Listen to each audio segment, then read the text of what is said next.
जय श्री श्याम महाराज जी। जय श्री श्याम, जय श्री महाराज जी, श्याम। आज धाम पर बहुत ज़्यादा बारिश हुई है और इस बारिश में कैसे व्यवस्थाओं को कंट्रोल किया गया? बारिश में बाबा श्याम ने परीक्षा ली अपने भक्तों की कि इस तरीके की बारिश है और लगता कमर कमर तक पानी है यहाँ। हाँ जी। और उसमें भी भक्त अगर आ रहे हैं तो बाबा के प्रति, धाम के प्रति और इस भूमि के प्रति कितना लगाव है उन भक्तों के मन में। और किसी भी तरीके से ये महसूस नहीं हुआ कि इतनी बारिश होने के बावजूद किसी तरीके की यहाँ कोई दिक्कत आई हो, परेशानी आई हो। भक्तों का जो आने का सिलसिला जैसे हमेशा रहता था वैसा ही रहा। और जब भक्तों का प्यार, भक्तों की इस तरीके की चीज़ हमने देखी तो हमने भी फिर अपना जो रूम था वो छोड़ दिया और छाता लेके हम भी निकल गए। और हमने लास्ट तोरण द्वार तक हमने लोगों के लिए वहाँ आशीर्वाद दिया, लोगों से मिले। कुछ भक्त वहाँ ऐसे थे जो नहीं आ पा रहे थे इधर, उनसे हम वहीं जाकर मिले। तो हमें अच्छा लगा कहीं ना कहीं कि कहीं भक्तों, जब भक्त इस तरीके से कर रहे हैं तो हमें भी करना चाहिए और हमने किया भी। महाराज जी, हमने देखा कि ट्रॉलियों से भक्तों को लाया जा रहा है, तो इतना भक्तों के प्रति प्रेम आपका ये कैसे आता है? नहीं, भक्तों, देखो भक्ति ही भगवान है। इस धाम की अगर कोई भी अगर खूबसूरती है तो भक्तों से है। इस धाम की अगर महिमा है तो भक्तों से है।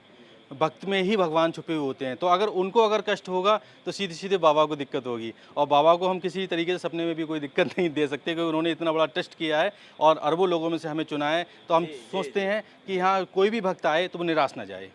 महाराज जी, ये जो आंवला क्षेत्र में बारिश हुई है, ये कितने समय का रिकॉर्ड टूटा ये है? सन 1998 में 98 में इस तरीके की बारिश हुई थी। तब से लेकर अब तक इस तरीके की बारिश नहीं हुई है। ये इस तरीके की बारिश है कि आप देखो टोटल सब जलमग्न है।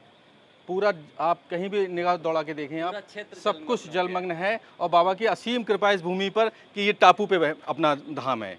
यहाँ इस तरीके से जल नहीं है, रास्ते में जल है लेकिन धाम पर जल नहीं है। आप देख सकते हो खरंजा जो पड़ा हुआ है, सड़क पड़ी हुई है, वो भी बिल्कुल साफ, उस पर जल नहीं है।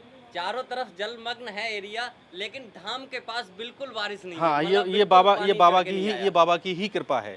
ये बाबा की ही कृपा है कि यहाँ सुचारू रूप से सारे भक्त आ रहे हैं, दर्शन कर रहे हैं, मुझसे भी मिल रहे हैं और बहुत ज़्यादा उत्साहित हैं भक्त। और लोग, उनको अच्छा भी लग रहा है कि हम धाम पर आए हैं और हमारे लिए यहाँ सुविधा दी जा रही है। हमने 2-3 ट्रैक्टर लगा रखे हैं, उनको ट्रॉलियों में बिठा के धाम तक लाया जा रहा है, क्योंकि जल की जो वो है, वहाँ जो रोड से जब नीचे निकलते हैं तो कमर कमर तक जल है। कमर तक। हाँ, तो ट्रैक्टर हमने लगा दिए हैं। हम भी आज उसी ट्रॉली से आए, हमें भी लाया गया, तो हम पहुंचे वहाँ तो हमें लगा कि हम कैसे जाएंगे, लेकिन वहाँ ट्रॉली लगी थी तो हमें भी अच्छा लगा ये व्यवस्था आपकी देख के। बहुत ही सराहनीय व्यवस्था है महाराज जी। भक्तों इतनी इतनी दूर से अलग अलग स्टेट से लोग आ रहे हैं।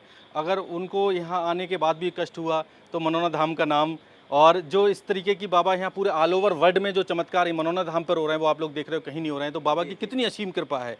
बाबा पूर्ण साक्षात रूप से यहाँ पर विराजमान होकर आशीर्वाद दे रहे हैं लोगों के लिए। तो कुल मिला के ये है कि भक्तों को कोई कष्ट नहीं होना चाहिए। महाराज जी, अब तक हम कहते थे मनोना धाम एक आस्था का केंद्र है, लेकिन हमें तो लगता है कि आज इतनी बड़ी बारिश के बाद और भक्तों की लाइन नहीं टूटी तो हमें तो लगता है कि आस्था का समंदर बन गया हाँ, है। बिल्कुल बिल्कुल, आस्था का समंदर, बिल्कुल सही शब्द चुना आपने। आस्था का समंदर ही है आज की डेट में देखा जाए। छोटे छोटे बच्चों को लेके माताएं बहनें आ रही हैं तो वो बहुत ज़्यादा हम भी भावुक हो जाते हैं कि कितना इनके अंदर कितना भाव है इस धाम के प्रति, हमारे प्रति, बाबा के प्रति। तो हम चाहते हैं कि उनको किसी भी तरीके का कोई कष्ट ना हो और उनसे हम गले लगें और गले मिलें और उनको हर तरीके से हमें सुचारू रूप से सारी सुविधाएँ दी जाएँ।